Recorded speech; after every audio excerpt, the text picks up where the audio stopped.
Lexurious Fleet, welcome back. In a recent poll, you guys would choose the Lexus IS over its competition. But since that poll, Lexus has released pricing for the 2021 IS, and in today's video, we'll bust out the spreadsheet, compare the Japanese sedan to its rivals, and take a peek into the many high-performance models on the horizon. And before we get too deep into the spreadsheet today, please subscribe and hit the bell icon for notifications so you won't miss any of my coverage on Japanese and Korean autos. All right, let's get over to the Lexus press room. Sporty and suave, 2021 Lexus IS strikes the perfect balance. And it's hard to disagree with that once we get in the spreadsheet, but it is looking good. I see some trippies hidden by there. That's in the ultra white paint color. And there's not a whole lot of information in this press release that we don't know, but we need to cover a couple things. Now, this is the first Lexus vehicle that has the Lexus driving signature badge. They've been developing this vehicle at their newly announced technical center in Shimoyama, Japan. So fingers crossed that that is going to be a training ground for future F vehicles. I think it will be, but they haven't announced anything yet. So we know it's a refresh, but they say they've improved the rigidity, chassis, and suspension. We know it's going to have the newest Lexus safety system. We know it's got a new touchscreen with Apple CarPlay and Android Auto, but more importantly, guys, we know the pricing of these models. And look how good it looks, guys, in infrared. This is the first time we've seen infrared outside the RC and the LC. Typically, this color was only reserved for the Lexus Coupes. Well, now we see it in the new IS. It's only going to be in an F Sport color, but holy shit, guys, it looks so good.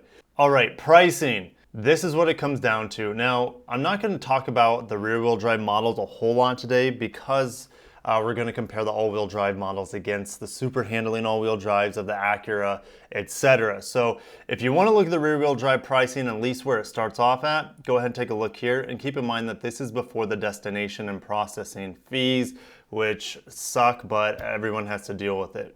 And one last thing before we get into the spreadsheet, guys, look at these wheels. These are the optional wheels on the F Sport. I don't believe these are going to be the standard wheels, but man, it's good to have some really nice looking optional wheels finally on a Lexus. They're not very good at the wheels lately. Here is the almighty spreadsheet, guys, and hopefully you enjoyed it as much as I did making it. So I'm comparing the Lexus IS to the Acura TLX, not the Type S, at least not yet. Also the Infiniti Q50 and the Genesis G70. And we're going to be looking at all the all-wheel drive models. I didn't want to overcomplicate things by looking at front-wheel drive of the Acura versus the rear-wheel drive of the other models. Horsepower, just looking across here, we know the Infiniti Q50 comes in with a really strong base engine, the 3-liter twin-turbo V6. It also has the most torque compared to its competitors. It is also by far the fastest to 60 compared to its competitors. And it also comes in at a great price, a great entry price, I should say. So it's bargain performance. The only problem is with the Q50 at this point is that it's really old and it doesn't look, it looks okay. It looks okay, let's be honest, but it hasn't aged that well, and who knows when they're going to update the Q50. So if you're looking for bargain performance, the Q50 and the Genesis G70 are really, really good options. I even think the new TLX is a good option. Now, if I were buying a model that's kind of around these low $40,000 price tags, around $40,000, I'd be picking either the IS 300 all-wheel drive or the Acura super handling all-wheel drive. I know they're not quite as high as horsepower, things like that, or torque, especially on the IS with the naturally aspirated V6. But if you're buying the vehicle, I would definitely think about buying the Lexus IS if you're going to have it for a long time, because the reliability of the V6, the cost of ownership is going to be way lower, and the Lexuses tend to hold their value a little bit better than their competition. And you get the brand new looks of the IS. So in these entry levels, I would recommend probably the Acura or the Lexus, but we know when it comes down to payments, Infiniti and Genesis might have the best payment options for you, but think about it long term if you were going to be buying the car. These would be good leasing options, and then the new Acura looks really, really good. So does the Lexus, so they definitely look the best in my opinion. Now we go to the optional engines, or I should say the second the more powerful engine options, okay? So we have the Lexus IS 350. It's been around since the dawn of time. Got the brand new, well, I guess technically this is not a optional engine, but it's the optional package. It's the A spec. I felt like since we don't have the Type S yet, we'll talk about it in a little bit. I wanted to compare the most sporty version that we have currently, which is the A spec, to its competition. Q50 Red Sport all-wheel drive. That thing's a smoke show. And G70 3.3 turbo all-wheel drive. Bargain performance on the Genesis, and I think that's pretty much true for all of their models, especially in the near future as well. So bargain performance, and it looks okay. I'm not a big fan of how the G70 looks. And the problem is with the Genesis right now, the dealership situation is kind of weird since you have to go in a Hyundai dealership. It's just not going to be the luxury experience that you're going to get with these other dedicated dealerships. But it does have an impressive 365 horsepower and 376 pound-feet of torque, which is going to be replaced with a more powerful engine option next year. We'll talk about that as well. But for the price, guys, it is going to bury these two Japanese options here. And the downfalls would be the mediocre looks and the so-so dealer support. The Q50 Red Sport is really in a tier well above these other models. A lot more horsepower. It actually loses in torque to the Genesis, but in terms of acceleration, it does beat out the Genesis just by a little bit. Has the best acceleration, it's old, and compared to the G70 3.3, I mean, I think the looks on the Q50 Red Sport look a lot better than the G70, but man, it costs 10 grand more. It's kind of hard to recommend over the G70 unless you really, really like the looks of the Q50 Red Sport. TLX A-Spec, it's not doing that well. Guys, and I haven't mentioned this, look how heavy these new TLXs are. They're heavy, heavy, heavy. They're not going to, I mean, they're going to handle well with a super handling all-wheel drive, but there's nothing you can do to overcome that weight. 0 to 60 is going to be the slowest, right? Because this is the same base engine. All these other cars get that upgraded engine option. And I think, you know, when it comes down to it, the new IS 350, again, is probably one of the most well-rounded cars in its segment. I know the platform's old, but they've updated the suspension to it. They have, the looks are the best by far compared to its competition. The next would be the TLX and then Q50. And then until we get the new G70, that thing is dead last in my opinion. I just don't think it's a very good looking sedan. IS 350 is gonna have the best build quality out of all these. It's gonna have one of the lowest prices and it has the best looks. So, and you, like I said, the dealers, Lexus has the best dealer support and the best dealer customer service out there. They set the bar for that.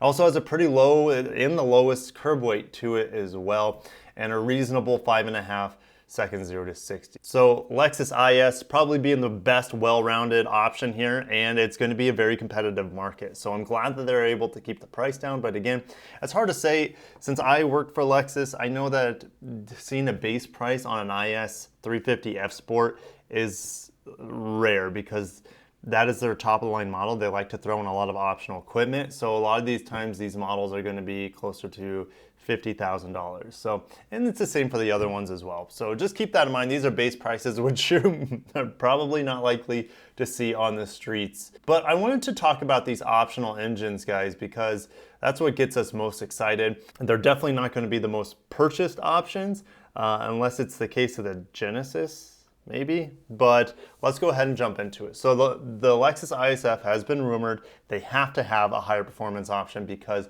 they're competitors. And I'm not even talking about the Germans, guys. The Germans, I don't even want to go into that segment, but with its closest rivals, guys, it still needs to have a high performance option. And I feel like this high performance Lexus option does compete more so with the Germans than it does with the high-end Asian counterparts because of how high of horsepower they're pushing or they're able to get out of this 5-liter V8. Now, are they going to do the 5-liter V8? I think most of us would hope so. I think a lot of us would be okay with the 3.4-liter twin-turbo V6 that we get in the LS. We don't know what we're getting. We just know that Toyota/Lexus is working on a higher power IS option. So we know 0 to 60 is going to be the fastest out of all of these. It's going to be rear-wheel drive only, where all the other options here are going to be all-wheel drive. Unless they pull something out of left field, I don't ever expect Lexus to put that V8 with all-wheel drive. It is also going to be the lightest vehicle, and you get the legendary ISF nameplate. You get the V8. None of these options are going to have a V8. Now it's going to be the most expensive, but it's also going to have the most performance. It's going to hold its value better than everything else, and it's going to look super sick based off of those ISF renderings we got. Now they're totally fan made, but if it looks anywhere close to that, it's going to look like one of the best looking sedans currently on the market. Maybe one of the best looking sedans Lexus has ever made. So moving over to the 2022 TLX. This is a Type S. I didn't write that up here, just put super handling all-wheel drive, but I'll just type it in. Type S. Goodness gracious, guys. Okay, we know the power on it, 355 horsepower, 354 pound-feet of torque. Pretty heavy. We know this would be heavier already than the 4,000 plus pound TLX. So yeah, 0 to 60, I think it's going to get under 5 seconds, but compared to its competitors, guys, it is still going to be slower. Q50 Red Sport is going to be identical to what we just looked at because we don't know when we're going to get a redesign, but they're not going to do away with the Red Sport. But back to the TLX Type S, the nameplate's back. It looks really good, but it's heavy, and it's a pretty good price to performance overall. I don't need to talk about the Q50 Red Sport too much. I've already talked about that. And then the 2022, the redesign, or it's more of a refresh, like the Lexus ISF is a refresh. It's a heavy looks refresh, but it's the same car underneath for the most part. So Genesis G70, they're upgrading the turbo engine there to the 3.5 liter turbo, which is going to get us to about 380 horsepower and 400 pound-feet of torque. Maybe they put in a dual clutch, I don't know, but we know it's probably going to have the 8-speed. It's going to be fairly light. It's going to be fast. 4 to 4.6 is my guess, 0 to 60, and it's about $20,000 less than the Lexus ISF. So bargain performance. Really good looks. I'd put it up there almost with the Lexus and the Acura in terms of looks. Poor Q50 at this point, because once all these models come out, Q50 Red Sport is not going to sell hardly anything, and they don't sell a lot to begin with. Guys, I cannot wait to see you in the comments.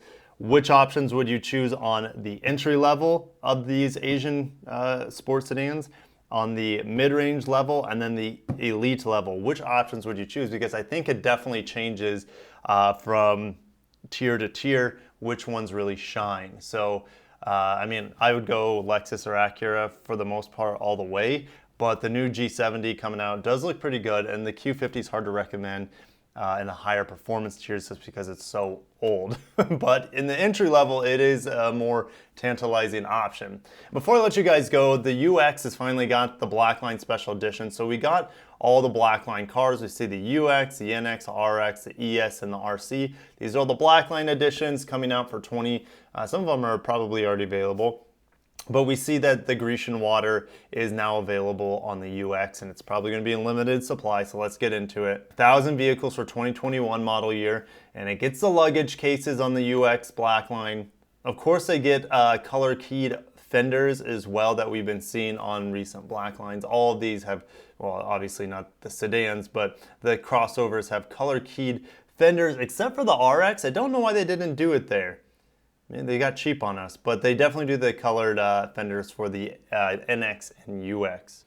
A unique styling on the interior, we'll talk about that, and then also exterior, you get the black 18-inch wheels, but you also get blackened bumper on the front, blackened chrome. You also get a little bit smoked out headlights from the sounds of it. And it just looks so goofy when you don't have the fog lights in here. The only way you can get fog lights on the UX is either the luxury package with the triple beams, is my understanding, or you get fog lights on the F Sport with or without the triple beams. So empty fog light spot for most UXs you'll ever see out there. And here's a close-up of that blacked out grille, and yeah, it looks okay. It looks all right. And then here on this interior, we get this unique black with blue accents. I like it quite a bit. It's pretty strong, pretty masculine in the UX. It's not the most masculine vehicle to begin with, but I want to go over the Japanese newsroom real quick because they have an additional color that they're throwing in there, which I think is pretty disgusting. Rich cream and blue. And whenever I hear the word cream, guys, get your minds out of the gutter. But Lexus has a cream on the NX, and it is appalling. It's absolutely appalling for most customers, for most people who have a normal sense of style and taste. I don't know. I just don't like the cream interior. I think it's disgusting. And yeah, they're putting it in the Japanese Blackline Edition, except they're not calling it Blackline Edition in Japan. They're calling it the Urban Elegance, but yeah. Well guys, holy cow, a lot of Lexus news today, and I know you guys crave for that. You crave for Toyota and Lexus more than probably anything, because that's what I started this channel on. But if you guys have made it this far in the video, throwing a like definitely helps me out with the YouTube algorithm, makes me a little bit higher on the recommendations. And I'm still working on the CHR review. Haven't had a lot of time with the vehicle this week due to family things, but everything's okay, everything's fine, don't worry about me. Guys, like button, subscribe, that's all I can say. I'll catch you guys in the next video. Lots of news coming down the hatch, and I'm excited to share it with you. See you in the comments. As always, take care of yourselves, and peace out.